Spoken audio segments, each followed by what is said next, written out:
Welcome back. This is Wisconsin Shoe Guy, and today we're going to talk a little bit about MTO shoes. Now, these are all Oxford shoes originating in Asia. And, we want to talk a little bit about what makes an MTO an MTO and what is the driving factor for them. And it really does vary, right? Sometimes you're just fulfilling stock, sometimes you're ordering a custom patina, and sometimes, the shoe is just being completely designed for you. And that is what you're getting. So we're going to start with this. This is a Gordon JimJun. This is a spiral hole cut, meaning that the pattern is one piece of leather and it goes all the way around into one piece. So it just wraps around the shoe like so. It's kind of a neat little thing. And I ordered this in museum calf, and I could order this in any calf that I wanted. I could choose the last, I could choose the edge, and I could choose the sole. So I had a lot of options to it. They don't make these, they don't stock them. It's just you order what you want, and then they build it to what your desire is. They offer two options, one on a standard last and one that's made to measure.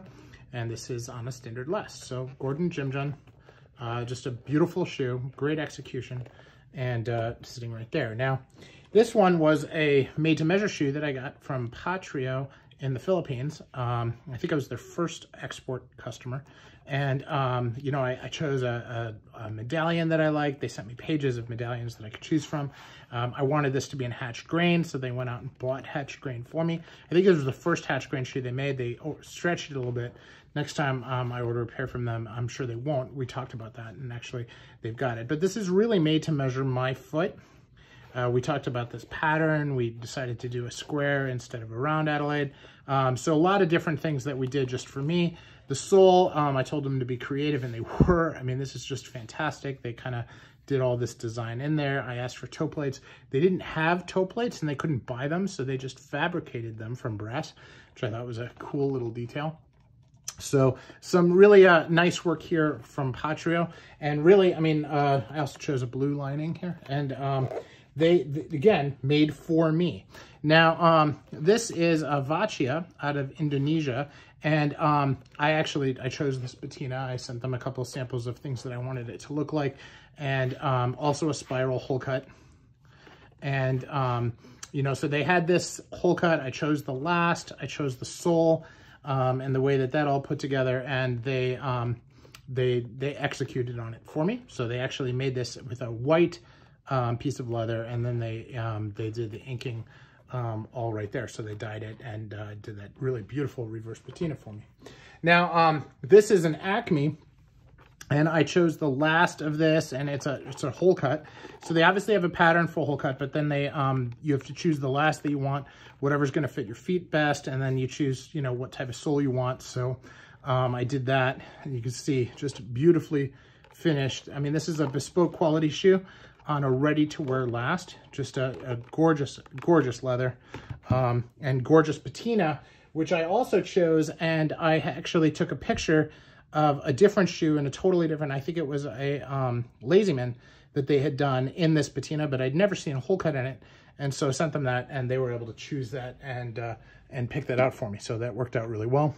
This is an October 10th, and they have a number of different patterns available on October 10th, but you have to choose the last that you want.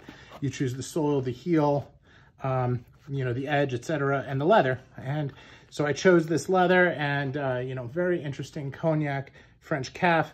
They did this really dark burnish on it, which looks a little bit harsh to my eyes, but, it's continually getting a little bit better and better with age.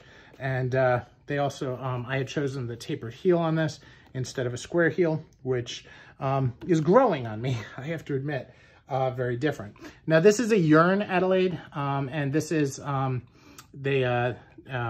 chose the patina on this, but the Adelaide and the pattern, the last was all, stuff that they had done. So basically just my size and then the patina. This is the standard sole that they use here. So much more of a value shoe than the others, but also hand welted. These are all, these are hand welted. This is a modified Goodyear welt. whatever that means. Probably means that they don't use gemming, or they use a kind of leather on there. And this is a Goodyear welted shoe, and I chose this to be Goodyear welted, and the shoemaker actually reached out to me and said, hey, I've got this new pattern, I really like it, I think you'll like it.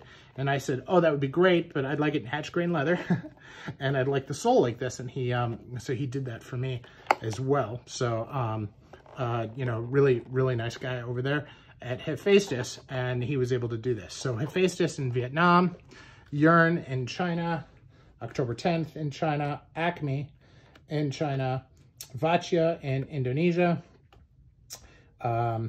This is Patriot in the Philippines, and then Gordon JimJun in China.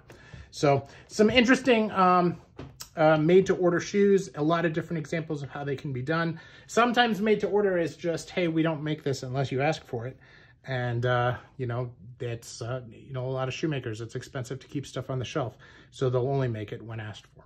So this is Wisconsin Shoe Guy. Hope that's helpful and interesting. Let me know your thoughts in the comments below.